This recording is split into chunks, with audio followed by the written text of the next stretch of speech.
J'adore cette musique. Ils vont jamais retenir mon nom, moi. C'est clair. Peu de chance. Alors... Retiens-le toi au moins. Moi, je le retiens, il n'y a pas de souci. Moi, c'est Bob McMuffin. Yeah. Bob McMuffin. Ça, c'est un nom bien. Bob McMuffin. Bah oui, des muffins. Oh yeah. Avec un accent en russe? Ah non, bah va falloir que je travaille là-dessus.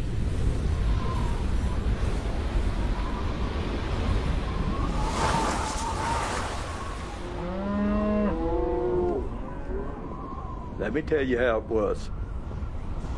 I don't care who describes that to you. Nobody can tell it any worse than what it was. It was just unbelievable. It'd blister your face. It would put your eyes out. As far as you could see, there was a dust storm coming right towards you. This giant wall just coming towards you. It was almost surreal. The dust. There's nowhere you can run. You can try to get out of it, but it's as if it follows you. You can't escape it.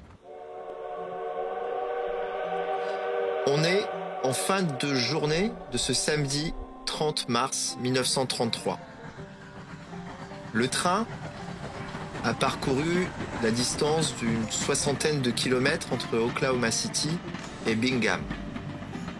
Le paysage a changé. Il y avait de la végétation autour d'Oklahoma, ça s'est raréfié. Et là, vous traversez des zones désertiques avec des maisons abandonnées, des maisons recouvertes de sable, et puis des gens, tous le dos courbé contre un vent qui est très violent. Vous entendez le sable qui commence à taper sur la cuirasse du train. Ça fait comme une sorte de bruit de papier de verre. Un contrôleur passe dans le wagon et vous dit d'éviter de toucher les parties métalliques, l'électricité statique. Le train traverse donc un paysage désolé. Quelques maisons éparses, très peu. Et puis, vous arrivez en gare de Bingham. De là où vous êtes, vous apercevez quelques maisons le long de la voie de chemin de fer, toutes défoncées.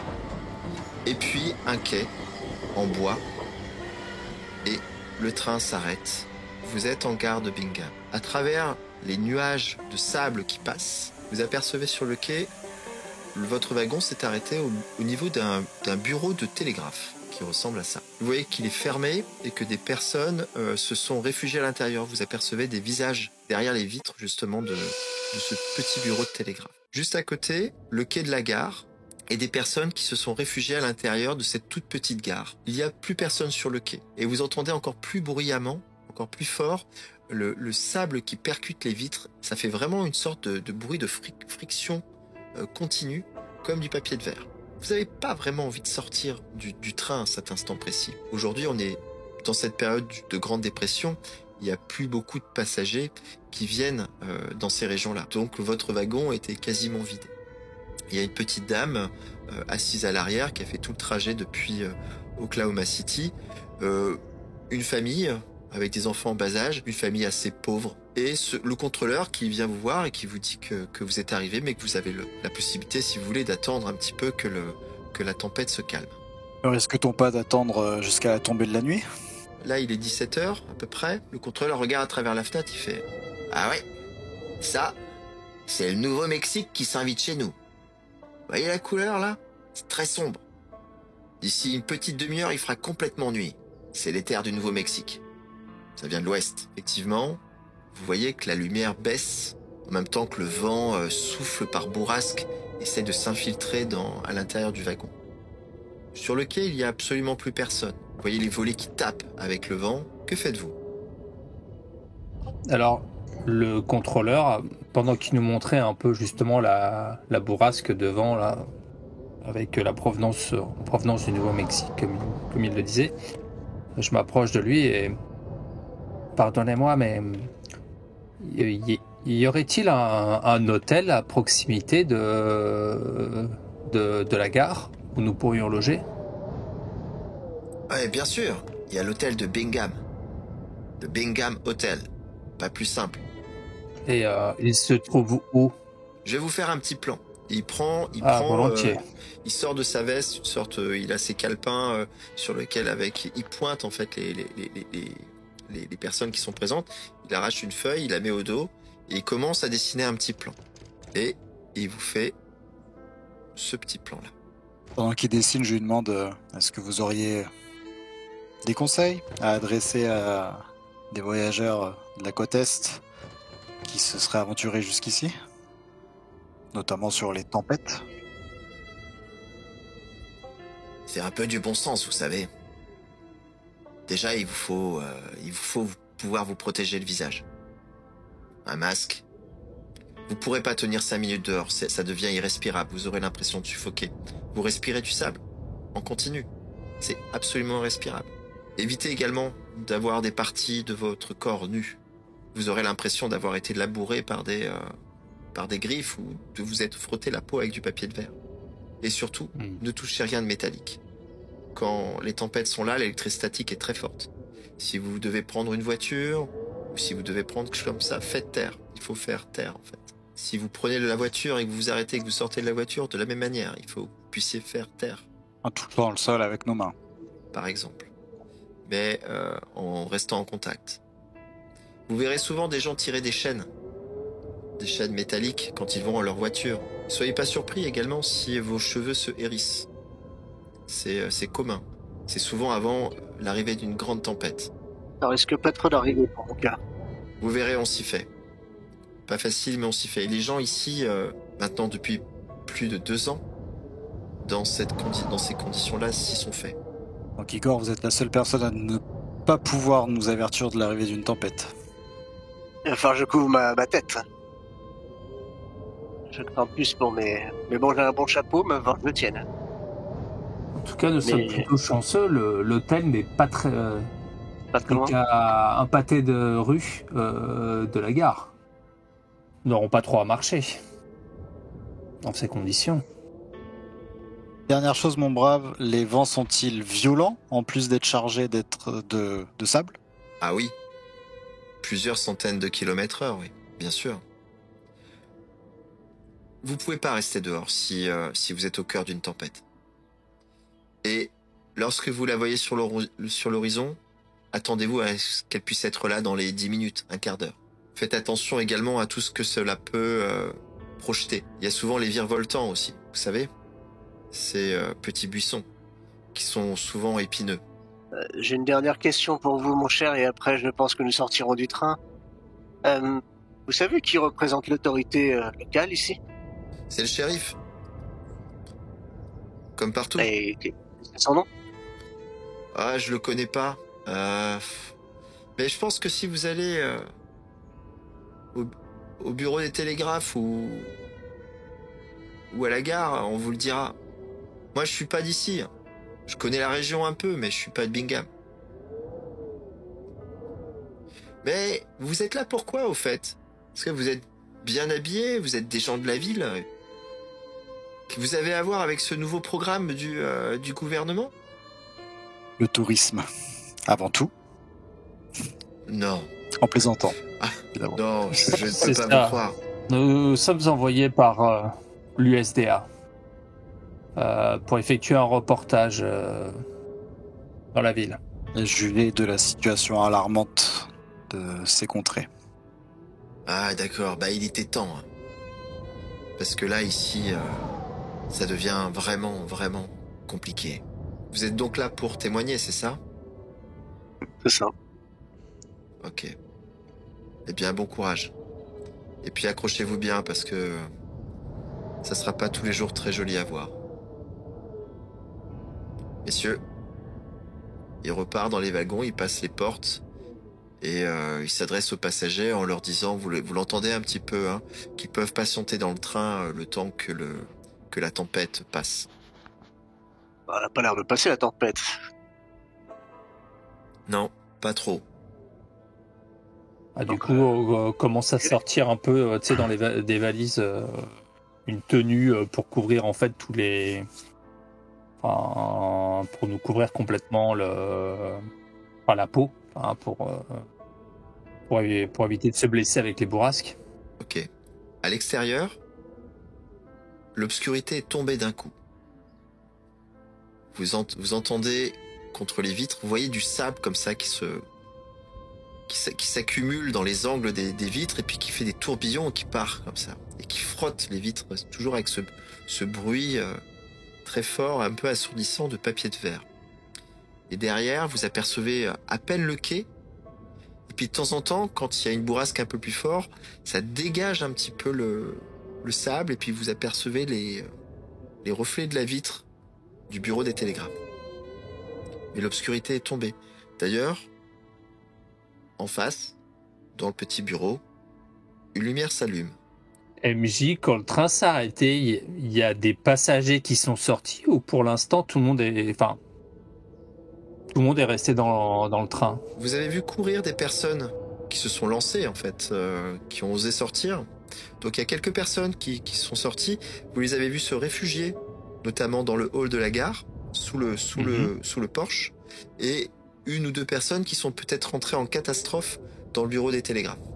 Bon, et bien après m'être couvert le visage du mieux possible, je m'élance et je descends du train pour juger un peu de la violence, à quel point c'est insoutenable, quoi. Juste avant ça, est-ce que vous pouvez vous décrire un petit peu physiquement, déjà pour que vos amis, vos compagnons puissent vous imaginer, vous visualiser physiquement. C'est peut-être le moment un peu de se rappeler un peu comment on est, voilà, de se décrire à nouveau. Alors, me concernant, donc, vous voyez un homme assez mince. Avant de descendre du train, vous voyez qu'il est plutôt bien quoi, un sac à dos assez volumineux en cuir avec une valise, une petite valisette, on va dire. En termes d'armes, je pense que j'aurais peut-être une arme de poing. Voilà, donc après avec chapeau et puis voilà, veste, un espèce de veste un peu épaisse. Je chique un peu du tabac aussi. Merci, Robert. Bogdan? Eh bien, quant à moi, un homme à peine un peu plus de 30 ans, qui est grand, élancé, qui est assez expansif dans ses mouvements et dans sa façon d'être. Voilà, je porte une attention toute particulière à mon apparence. Je suis toujours peigné du mieux possible. Je ne savais pas trop sur quel pied danser pour m'habiller. J'ai fait également au plus simple, une chemise blanche, un pantalon également mi-ville, mi-campagne, quoi. Peut-être du lin également, mais dans une couleur kaki, chemise blanche et pantalons kaki avec des chaussures qui me ressemblent pas des masses parce que sinon ça aurait été de la ville et là je sais qu'on allait avoir à arpenter des terrains un peu plus accidentés, donc quelque chose de plus confortable.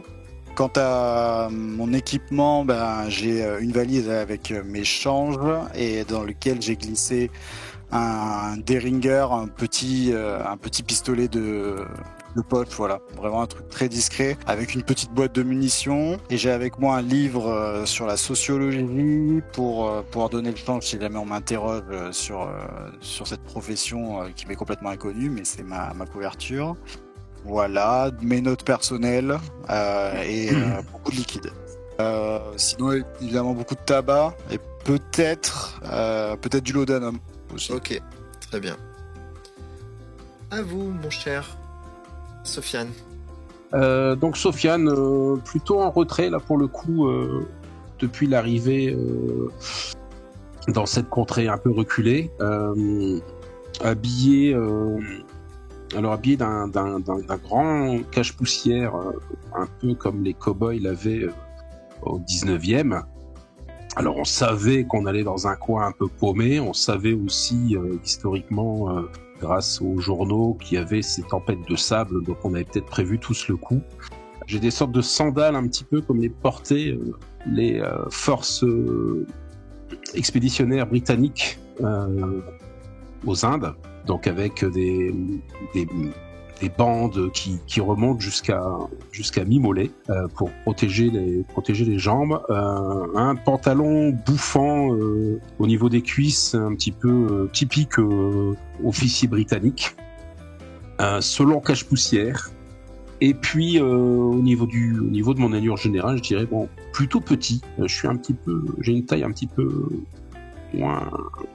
inférieure à la moyenne, une peau cuivrée, légèrement cuivrée, avec des sourcils assez prononcés, qui sont noirs, à la différence de ma barbe et de ma moustache et de mes cheveux, qui ont été précocement blanchis, grisés, blanchis, on pourrait presque dire qu'ils sont couleur argent.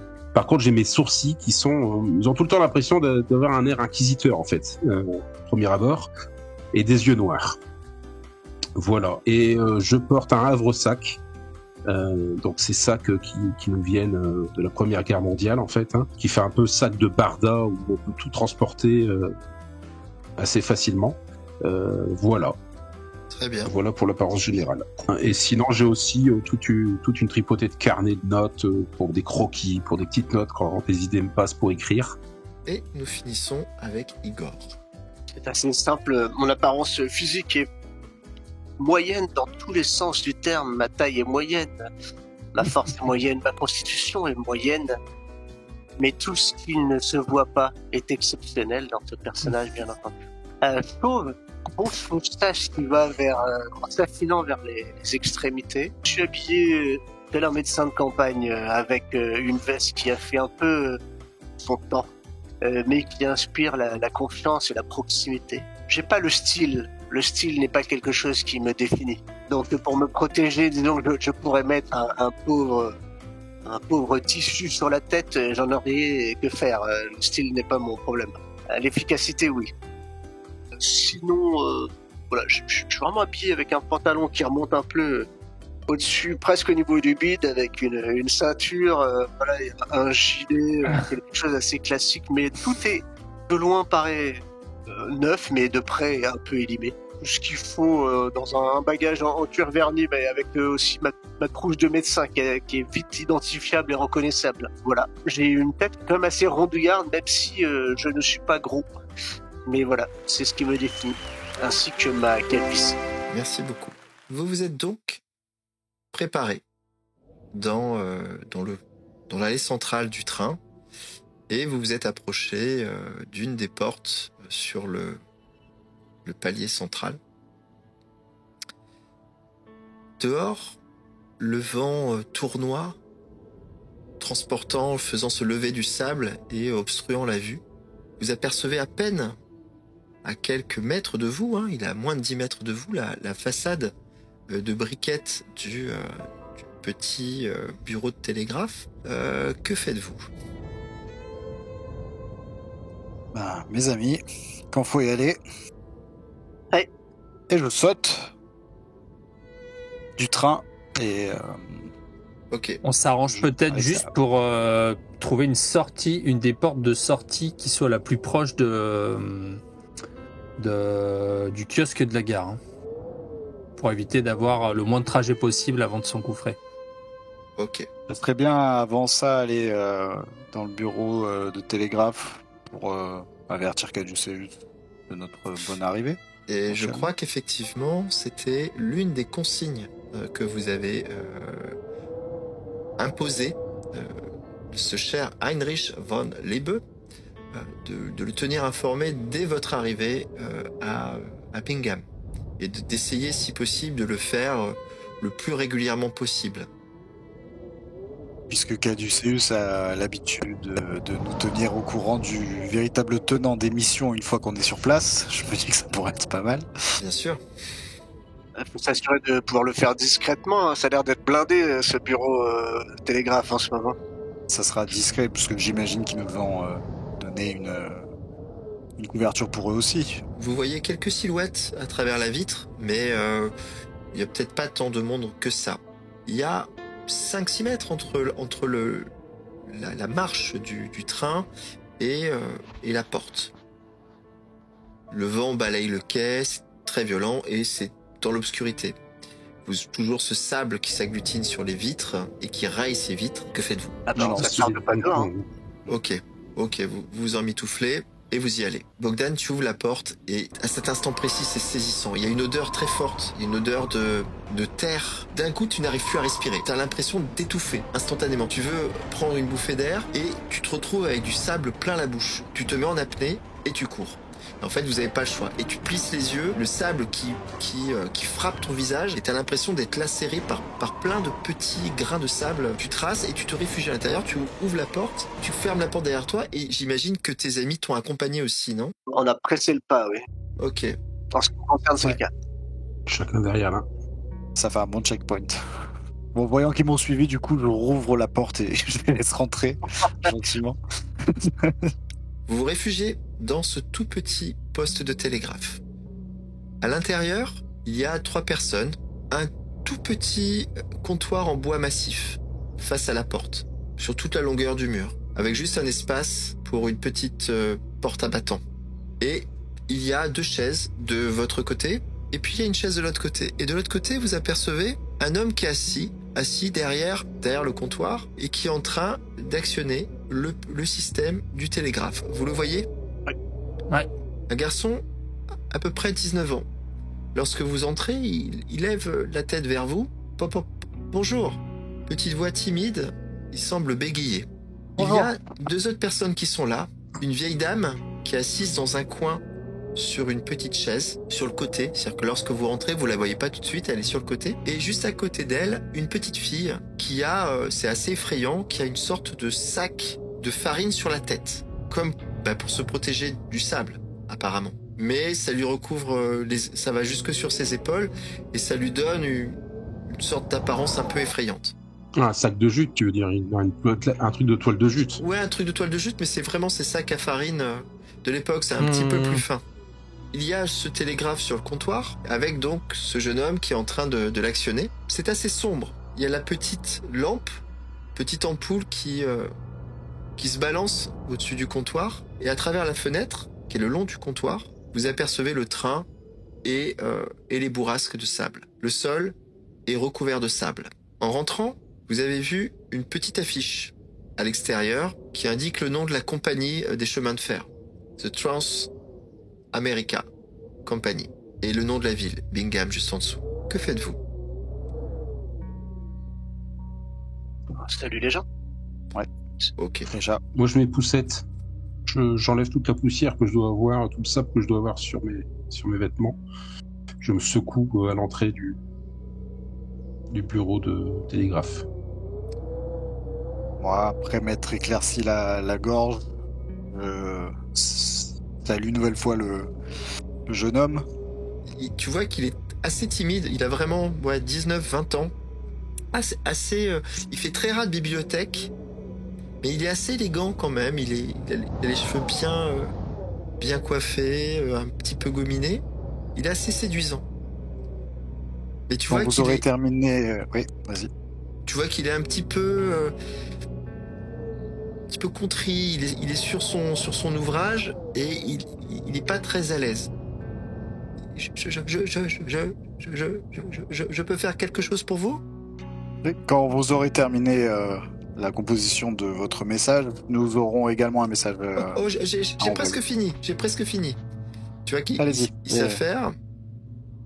Et après ça, il faudra me donner votre secret pour garder une coupe aussi impeccable, alors que le vent est à plus de 100 km/h à l'extérieur.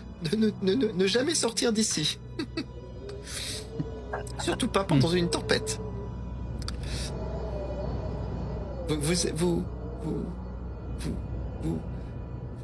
Vous faites quoi ici? Vous êtes venu avec le train?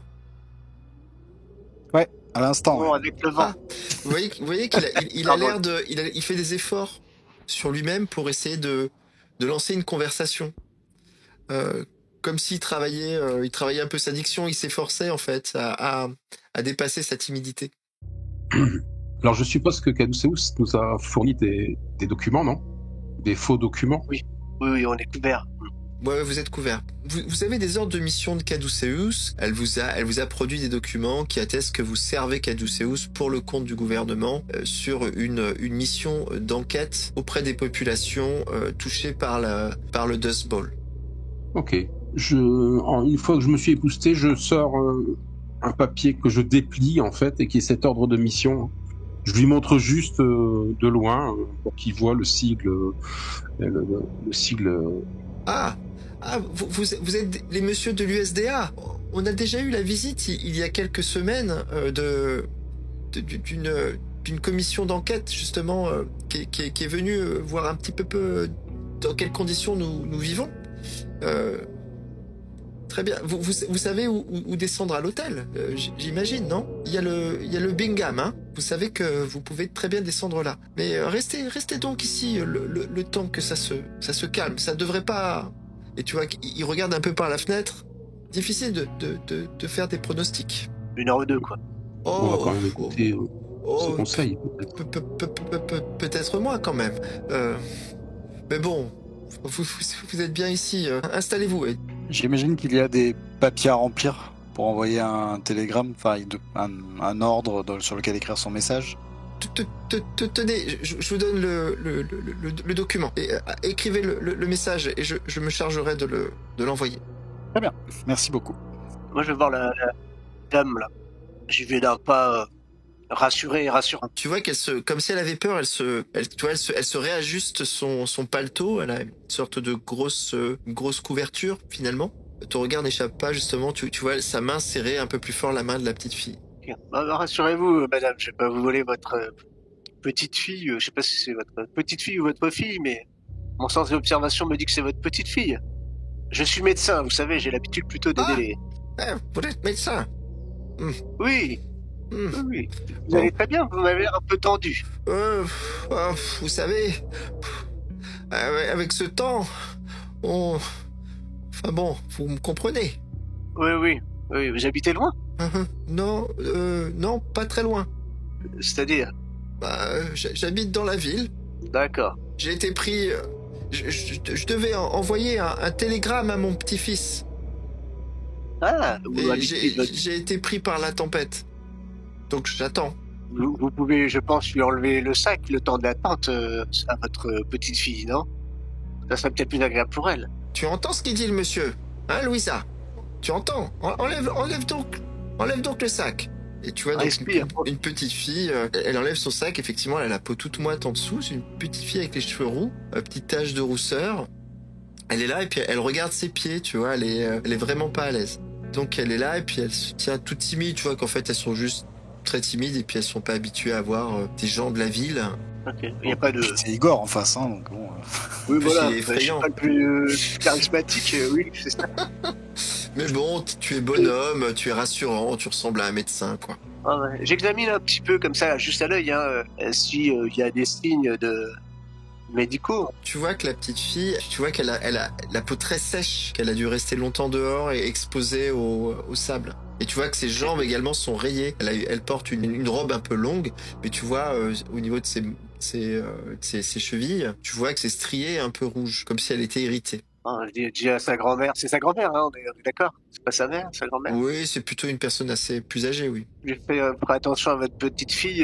Je pense qu'elle souffre de sécheresse, mais comme j'imagine tout le monde dans cette ville. Mais faites attention aux enfants surtout.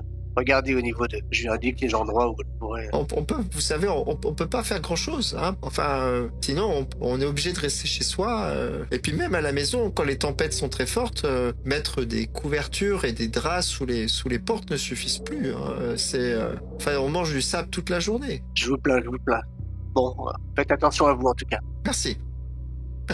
Louisa, viens par ici. N'embête pas ces messieurs, Louisa. Ouais. Est-ce que Caduceus nous a indiqué un message particulier à leur envoyer pour les tenir au courant de notre bonne arrivée? Un espèce de code? Ouais, vous êtes convenus d'un message anodin qui stipule que vous êtes bien arrivé. Donc je vous laisse l'inventer. Comment est votre blanquette? Non, message classique, sommes bien arrivés à destination. Allons procéder aux premières investigations. Point. Très bien. Vous avez fini votre message? Ouais, je remplis le message. La vache a passé la barrière. Vous disiez que des collègues à nous étaient venus il y a quelques semaines de l'USDA? Peut-être même un mois ou deux. Hein. Le temps passe tellement bizarrement ici. Je ne sais plus, mais oui. Nous avons eu déjà quelques visites, oui. Ah, plusieurs visites de confrères. Je me souviens d'une dame, photographe, très gentille. Elle a fait un portrait de moi d'ailleurs. Elle s'appelait Dorothy quelque chose. Et elle est restée longtemps ici? Oh, elle était avec un écrivain. Elle est restée peut-être une semaine. Ouais, une bonne semaine, je crois. Elle venait de San Francisco. Côte Ouest. Un écrivain célèbre, en fait. Je suis désolé, je ne connais pas grand-chose à la littérature. Ah, bah pourtant là vous êtes, vous avez le temps de lire, non? Oui, c'est vrai, mais j'ai d'autres hobbies. Ah, très bien, c'est important les hobbies quand on est jeune. Oui, je fais des maquettes. Ah. En allumettes. Regardez. Très bien. Regardez. Et puis c'est là, et tu te penches, et tu fais signe de regarder au-dessus du comptoir, et tu vois qu'il y a une sorte de... C'est l'église de l'église de la paroisse. Et tu vois que c'est un truc qui est un peu comme ça, un peu tordu. On l'invite à dîner ou... Comment s'appelle l'église de la paroisse de Bingham? C'est l'église de Bingham. Nous avons un service... nous avons... comment dire? Nous avions, parce que les choses ont un petit peu changé, hein, mais bon. Ah, comment ça? Racontez-nous un peu. Non, enfin, c'est un petit peu différent maintenant. Vous avez changé de... Comment ça, différent? Celui qui officie le service a changé, c'est ça que vous voulez dire, l'ancien... Non, le révérend Cornfield, non, c'est toujours lui, mais disons que son sermon a changé. Voilà. Ah. Oui. Et en quoi il a changé? Je ne sais pas. Si je peux me permettre. Je ne sais pas. Il est devenu peut-être un petit peu plus alarmant, alarmiste avec ce qui se passe actuellement. Oui, c'est sûr. On est... on ne sait plus trop à quel saint se vouer. Oui, bon. on le serait forcément à moi. Voilà. Et puis maintenant, les propriétaires, les agriculteurs qui étaient très terrestres, on va dire, se sont mis de plus en plus à croire et à prier pour que comment dire, Dieu nous accorde enfin ses faveurs et qui nous redonne ce qu'il nous a pris. Et donc vous allez à l'église prier Non, je n'y vais plus. Je n'y vais plus déjà depuis petit moment. Si ce n'est pas trop indiscret, c'est un choix de votre part ou peut-être le discours du prêtre, comme vous l'avez dit, vous a... Tenez, j'ai fini votre télégramme. C'est très bien. Peut-être pouvons-nous nous prendre une photo aussi pour alimenter notre dossier de la Farm Security Administration. Ah, si vous voulez.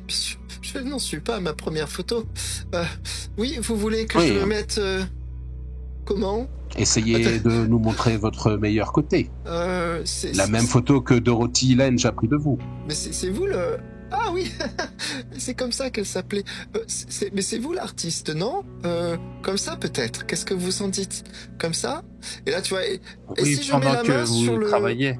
sur le, Oui, sur la machine, oui, Oui, c'est voilà. très bien. Comme ça, on sait ce que je fais. Moi, je sors du coup, enfin le matériel photo. Donc, je m'occupe du réglage pour le prendre sous son meilleur profil. On est d'accord qu'il y a de la lumière, Oui. puisque la nuit est tombée. Oui. Son ombre à lui, on la voit normalement ou pas? Oui, l'ombre est assez dure. Puisque en fait, Ouais. à chaque fois qu'il y a une bourrasque, il y a un peu d'air qui rentre qui s'infiltre dans les embrasures des portes et des fenêtres. Et donc l'ampoule, hein, elle se déplace un peu, ça crée des effets d'ombre sur les visages un peu durs. Et tu vois que quand l'ombre se projette sur le mur, elle est tout à fait normale. Très bien. Penchez-vous un peu plus. Voilà. Voilà. Tenez. Voilà. Manipulez un peu la machine. Vous préférez que comme vous faites. Oui, la machine, comme ça. Oui, voilà. Très bien. Je prends 2-3 clichés. Une dernière petite question, nous ne vous embêtons plus. Pouvez-vous nous dire où sont les pâtures et les champs qui ont été le plus affectés par les tempêtes? C'est sinistré maintenant. Il n'y a plus D'accord, de... donc quoi que nous prenions en photo, cela ira alimenter notre dossier. Tout autour d'ici, c'était des champs de blé à perte de vue. Bon, je vais pas vous demander de sortir maintenant et de jeter un œil, mais où que vous regardiez, à 360 degrés, c'est un sol mort. C'est fini. Rien ne pourra plus jamais pousser ici. Et c'est Dieu qui nous a repris ce qu'il nous avait offert et qu'on a mal géré. Vous savez ce qu'on dit souvent, l'ignorance du futur accentue les croyances du passé. Sûrement. Gardien, est-ce qu'il est possible de faire un test de psychologie pour déterminer Bien si sûr. plutôt de la peur ou si plutôt il se joue de nous? Bien genre de sûr, choses. tu peux faire un test de psychologie. Pas le plus brillant. On peut peut-être en parler à tes... Tu arrives très bien, là. 23, j'ai 10. Ah. Effectivement, c'est vrai que c'est pas... Tu excelles pas en J'en psychologie. pose discrètement un mot à Sofiane. Sofiane, psychologie? Vous savez, je sais dépeindre la psychologie. Maintenant, la lire chez quelqu'un, c'est peut-être moins évident. Tu décèles chez ce jeune homme une grande timidité. Tu comprends que ses bégaiements sont liés à cette émotion-là. T'as senti qu'en parlant de l'église, vous touchiez un petit peu un point sensible, désagréable pour lui. Comment vous êtes placé devant le comptoir? J'étais un peu en retrait, moi, plutôt proche de la grand-mère et de la petite fille. Je suis proche d'une des chaises qu'il nous a installées. T'es plutôt proche de la petite fille. Moi, je suis en train de ranger le matos. Ok, Robert. Ouais, moi je m'étais peut-être reculé un petit peu pour aller voir à la fenêtre si la tempête se calmait, Ok. tout en écoutant les conversations, les questions qui étaient posées. Sofiane, vous avez vu mon message ou pas? Bah écoute, je vais justement, voilà, nonchalamment, je vais jeter un coup d'œil à cette photo. Elle est de dos, tu la vois pas. Tu vois juste Ah. un petit cadre de dos qui est posé. Bon, comme j'ai entendu qu'il a perdu sa maman il y a peu, je suppose que c'est une photo de sa maman. Je suppose. Ouais, elle est tournée vers lui. J'essaie de me déplacer peut-être pour voir un petit peu si j'ai un angle sur la photo. Non, du tout. Non. Non. Je vais m'approcher du comptoir, comme si je reculais sans avoir vu le comptoir, et je vais le heurter pour faire tomber la photo peut-être. Ok, Bêtement, maladroitement. très bien. Test de force. Alors, je vais m'éclater un bras sur le comptoir. Tu vas voir, ça va être vite fait. 25. Tu donnes un coup d'épaule et tu vois le petit cadre qui tombe comme ça dans un petit bruit, clac, qui tape sur le comptoir en bois, et tu vois qu'il la prend comme ça, il la retourne et fait... Oh, je suis confus. Et puis tu vois qu'il la prend comme ça, il la regarde, et puis il la met sous un angle où elle est un peu plus visible, il la pose sur le côté, et tu Je vois... jette vite un œil. Tu jettes vite un œil et tu vois... J'ai 49 sur un époque. Parfait. Tu vois une jeune femme qui semble être enceinte sur la photo. Tu vois qu'elle porte une robe de grossesse qui est un peu terne et usée. Et tu vois qu'elle a, globalement, elle a le teint un peu blafard sur la photo. Même si c'est une photo sépia, elle a pas bonne mine. Oh, vous me voyez vraiment confus, mon cher ami. toutes mes excuses. Je ne voulais pas bousculer cette photo, la photo de cette si jolie jeune femme. Votre compagne, peut-être. Oui, enfin, oui. Enfin, jusque là, oui, enfin, je crois que c'est ma femme. Oui, c'est vrai. Enfin. Vous croyez que c'est votre femme? C'est compliqué. Ma foi, je vous avoue que à nous tous, ça nous est déjà arrivé de se demander si nous étions avec la femme que nous avions rencontrée quelques années auparavant. C'est vrai, mais... Tu vois qu'il a l'air un peu... Elle a l'air toute jeune. Oui. Nous sommes mariés. Il y a de cela maintenant 2 ans, mais... elle a changé. Vous attendez un enfant. Oui. Oui, encore. Elle a changé. Oh, félicitations. C'est bon, merci. Vous savez, les enfants, ça vous change une femme. Ah, oui, ça, vous avez raison. Je fais un petit clin d'œil à mon ami, le docteur Kerensky, là. Comme il est habitué à fréquenter des gens qui ont peut-être des troubles psychologiques. Ça se voit, ne serait-ce qu'à son allure à lui. Vous entendez tous le bruit du tapotement de ses doigts sur le comptoir. Vous voyez qu'il est stressé, enfin il est pas bien. Est-ce que nous, on le comprend qu'il est... Est-ce qu'on comprend justement que c'est... Voilà, on l'embête, il est stressé, quoi. Oui, bien sûr. Ok. Eh bien écoutez, excusez-moi de vous avoir importuné avec cette affaire. Et regardez. Et il vous montre dehors, le ciel s'éclaircit un petit peu et la lumière revient un petit peu. Je crois que c'est bientôt terminé. Bientôt, hein, enfin... C'est dommage, nous commencions à faire connaissance. J'adore discuter avec les gens. Je m'approche de Kerensky, justement. Ok. Et puis je le prends en aparté, comme si je lui montrais à travers la fenêtre le temps qui change. Cher docteur, je pense qu'il faudrait proposer à ce jeune homme peut-être de voir sa compagne en prétextant peut-être de l'aide si elle a changé. J'ai l'impression qu'il y a matière à creuser. Est-ce Vous avez raison. serait restée, elle, à l'église? D'ailleurs, ça fait partie du programme. Faut dire que vous êtes là pour apporter de l'aide. Il s'est mis sur sa maquette et vous entendez qu'il manipule des petites allumettes en bois. Je me rapproche de lui pour faire écran. Et sinon, il y a des soirées où il est disponible, ce monsieur, pour venir à des repas? Non? Ça vous dit quelque chose? Ouais. Le mec avec des allumettes, là? Non, mais je vais le voir à un moment donné, enfin, juste après. Et je lui dis, voilà, nous sommes là, bien sûr, pour relater ce qui se passe dans cette contrée sinistrée par ces vents, par la sécheresse. Mais nous sommes là aussi pour nous occuper des habitants, en tout cas leur prêter une aide psychologique. Et c'est là mon rôle. Donc si vous souhaitez prendre un temps et discuter en aparté, sans mes amis qui n'ont pas cette, bien sûr, compétence, et en toute, comme quand on se confie à un curé... Je peux vous parler? Mais juste vous, monsieur, juste vous. Venez avec moi, on va parler dans le coin du mur, là-bas. Il t'ouvre le battant, tu passes, et en gros, il va se mettre près de la fenêtre. Tu vois qu'il se tourne un peu vers la fenêtre, comme ça, et il aimerait que tu viennes te mettre contre son épaule pour pouvoir te parler tout doucement. Je vais vous dire quelque chose, mais j'ai le cœur très lourd, j'ai le cœur très gros. Bon, il faut évacuer, ça fait bien. Je rassure, je sais pas si j'ai sa main à côté ou... C'est vraiment d'avoir une approche rassurante.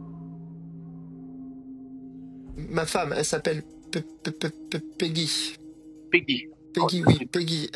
Elle était mourante. Elle devait donner naissance à notre enfant. Et en fait, il y a eu des complications. Et on a fait venir le pasteur, le révérend Cornfield. Et il a passé toute la nuit à son chevet. Et au matin, elle était guérie. Et comment dire? Mais de quoi souffrait-elle exactement? Alors, on ne sait pas. Mais elle a été enceinte encore après. Et elle a donné naissance. Elle a donné naissance à... Oui. Allez la rencontrer.